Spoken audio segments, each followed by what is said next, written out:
Well, good evening, and I am truly honored to be here today at the Perez Center, and I want to thank the leadership of this institution as well as everyone who has partaken in these activities today.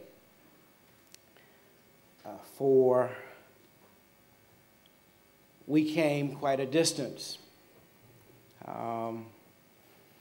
to perhaps engage, to listen, to learn, and more importantly, hopefully to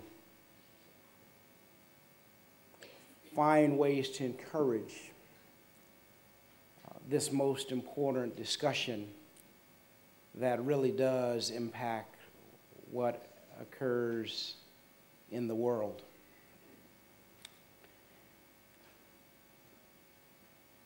It has been a rather lengthy day, although it takes many, many days and many, many hours and much time to resolve these very difficult issues. But I am certainly deeply honored and humbled to join so many dedicated women and men of goodwill.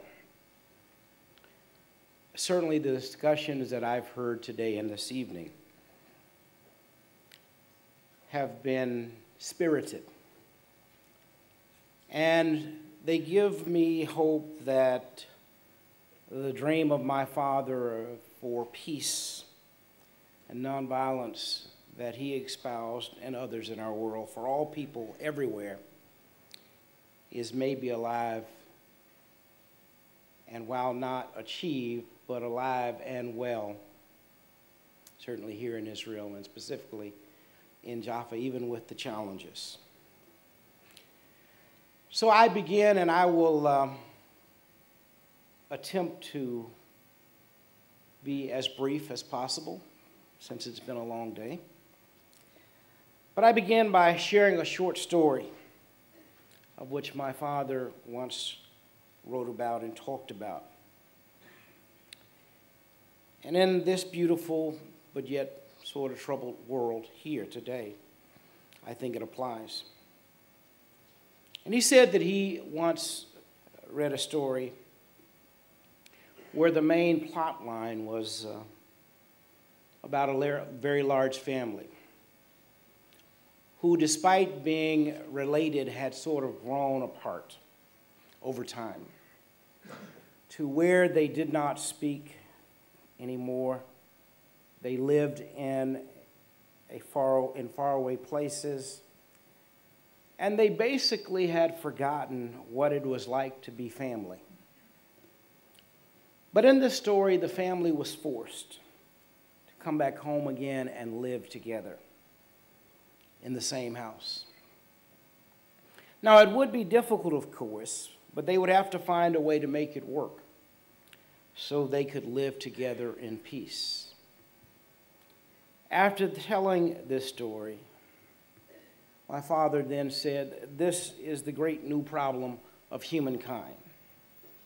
For we have inherited a large house, a great world house," he said, "in which we have to live together, black and white, Easterner and Westerner, Gentile and Jew, Catholic and Protestant, Muslim and Hindu, a family unduly separated in ideas, culture, and interests, who, because we can never again live apart, must learn somehow to live with each other in peace."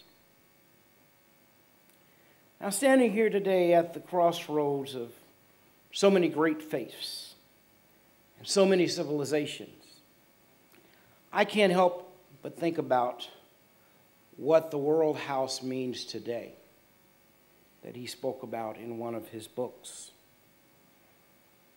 And while we've been growing closer through mass communications in our world and global travel, but are we really learning how to live together under the same roof? Now, I must add again, listening to these spirited discussions, I'm encouraged still, must always be encouraged. But I also realize that there's a long way to go.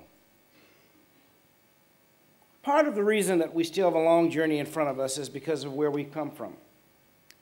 Certainly, the 20th century will be remembered as the most violent time in history, with wars resulting in nearly 100 million dead worldwide, many of them civilians, helpless women and men and children, the guilty and the innocent alike.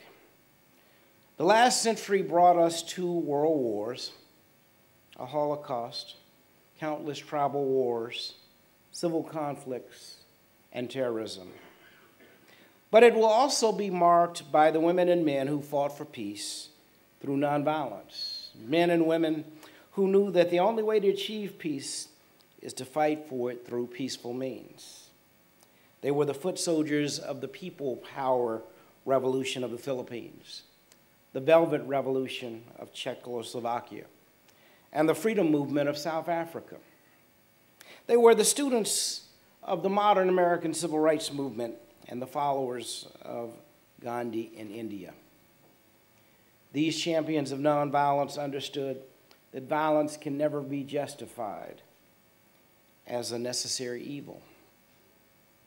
For certainly Mahatma Gandhi once said that I object to violence because when it appears to do good, the good is only temporary. The evil it does is permanent. He knew that violence simply doesn't work. It only begets more violence and leaves you captive in its vicious cycle. Well, my father agreed, preaching that violence could never achieve goals of freedom and justice, stating that darkness cannot drive out darkness. He said only light can do that. Hatred cannot drive out hate. Only love can do that. Some may think the idea is naive, but its power has been illustrated time and time again on all continents. It's an idea that people like Gandhi and my father have etched in our minds and in many of our hearts.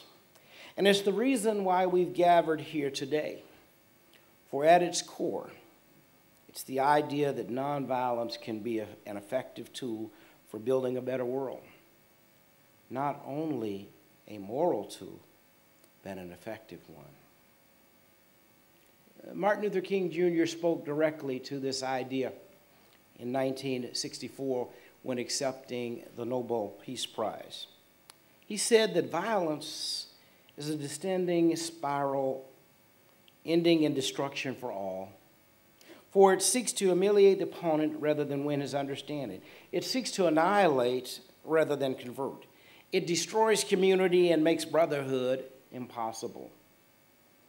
It creates bitterness in the survivors and brutality in the destroyers. Simply stated, violence ends up defeating itself. Nonviolence, on the other hand, is a philosophy that renounces violence in all its forms while actively responding to it. It is a way of life that can achieve harmony through active, peaceful means. It's a technique for people who reject passivity and submission and who see struggle as essential to human progress to express vehement opposition without violence. It is also a strategy that strives for the structural social change needed to address poverty and despair, as well as to reform the institutions that sustain political and economic inequality, a key contributor to violence and to the erosion of democratic life. The philosophy of nonviolence is often viewed as a means for social change that involves disciplined education, training, and specific tactics targeted at a specific issue. But the concept is far broader than a specific act on a specific occasion. For the most part, human interaction